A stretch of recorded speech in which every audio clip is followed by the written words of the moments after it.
Hey, what's up guys? John here. California is in the process of bringing forward a new law to tax the savings accounts of the residents inside of that very state. In addition to this, they are working on a new policy that if a CEO of a company makes more than 50 times the median income of their employees, they will be taxed additionally. On top of that, they just passed the strictest rent control measures in 40 years, and they're bringing forward someone to likely replace Karen Bass.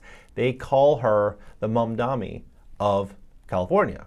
So they're going to be pushing forward everything from new transportation, at least this is what she's proposing, to a variety of other changes. I think California is walking into a really difficult and dark place. And in this video, I'm going to walk you through these laws, show you the proof of what they say is coming next to help you position and prepare for it. Please hit the like button. When you do, YouTube will share the content, educate more people about what's really going on in our economy and in America. Take a look at this. So California State Rep Carl DeMaio is vowing to defeat a new tax scheme being advanced by California Democrat politicians to impose a massive wealth tax that would impose a lump sum of 5% tax on the net worth of any Californian the politicians define as rich.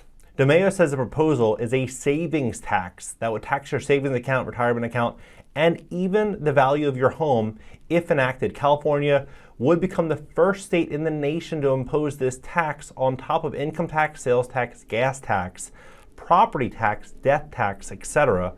This is the same tired money-grabbing scam that California Democrats have practiced for years. They promise that it'll only tax the rich, only hit the rich, but once they open the door for taxing the wealth, they'll come for everybody. So this, coupled with this right here, this came out just a few days ago, 114,000 views.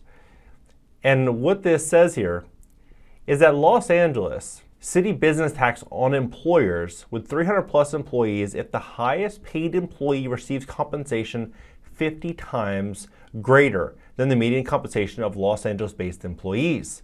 Tax proceeds used for housing projects, street repairs, and other specified purposes initiative ordinance. The proposed ordinance would impose an additional City of Los Angeles business tax on employers with at least 300 employees nationwide, including subsidiaries, parent companies, and controlled entities where the compensation of the employer's highest paid managerial employee, wherever located and including stock options and bonuses, is more than 50 times greater than the median compensation paid to its employees in the city. The city's current business taxes generally range from 0.1 to 0.4 to 5% of gross receipts. This ordinance would impose an additional tax on 1 to 10 times above the employer's regular city business tax based on the pay difference between the highest paid and median employees. The ordinance contains certain exceptions for movie and television businesses. Proceeds from the tax would fund affordable and moderate income housing projects, street sidewalk repairs, and other specified purposes. So California is moving into a pretty radical place. And I think it's just going to continue to get worse. This just came out November 12th. LA City Council approves proposal on major rent changes.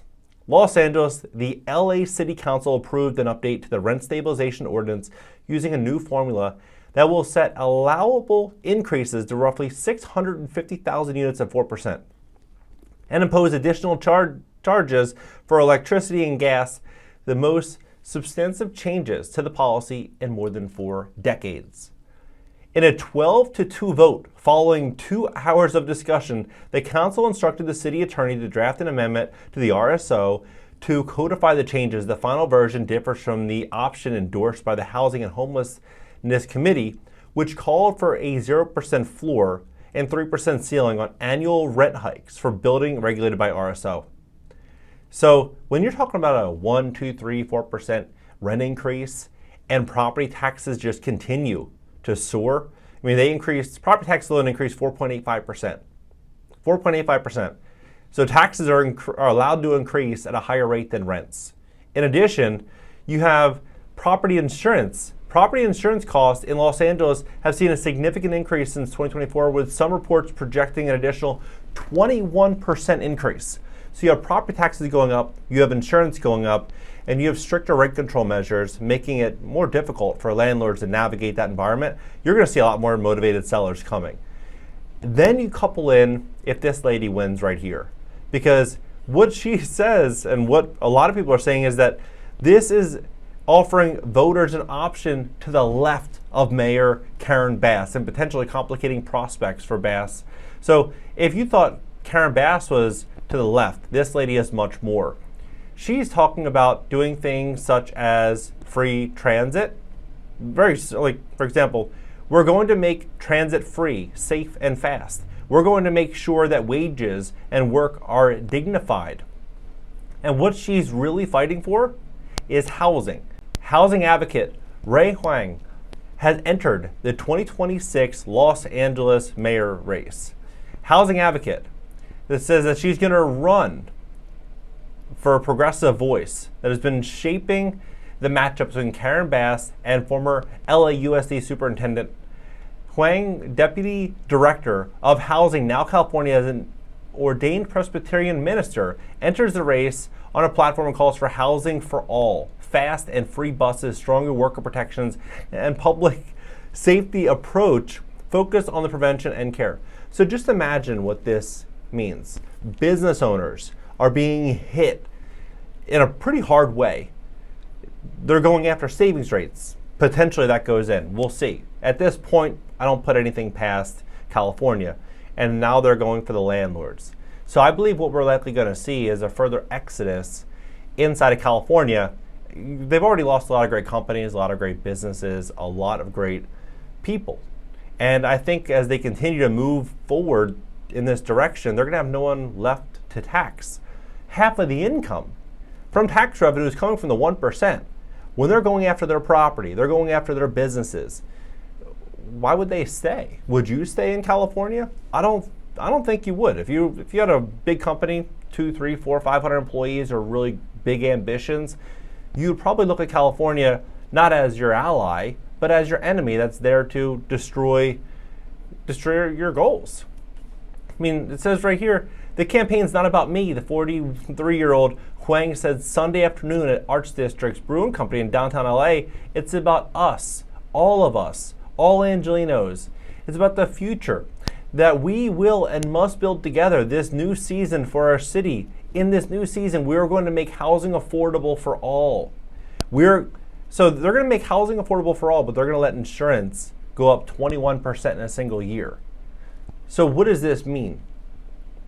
We're going to make transit free, safe, and fast. We are going to make sure that wages and work are dignified. Well, the wages are defined by the value in which an employee creates for a company. If an employee is creating a lot of value for that company, their wages are going to likely reflect that. If the employee is not, the state defining the value of an employee really disrupts and destroys capitalism. Huang is Deputy Director of Housing Now California, a coalition of more than 150 organizers that fights tenant displacement. She is also a member of the Los Angeles chapter of Democratic Socialist of America, and if elected, would be California's first Asian American mayor. I don't know what that has to do with anything. Huang is a long shot to win with little name recognition or political experience, but her campaign gains traction that could siphon enough votes from Bass to keep the mayor from the majority in June 2nd primary. If no candidate receives over 50%, the top two finishers will meet in a runoff in November. Bass has drawn criticism for her handling of what happened in the Palisades in January. When the fire broke out, Bass was in Ghana, right?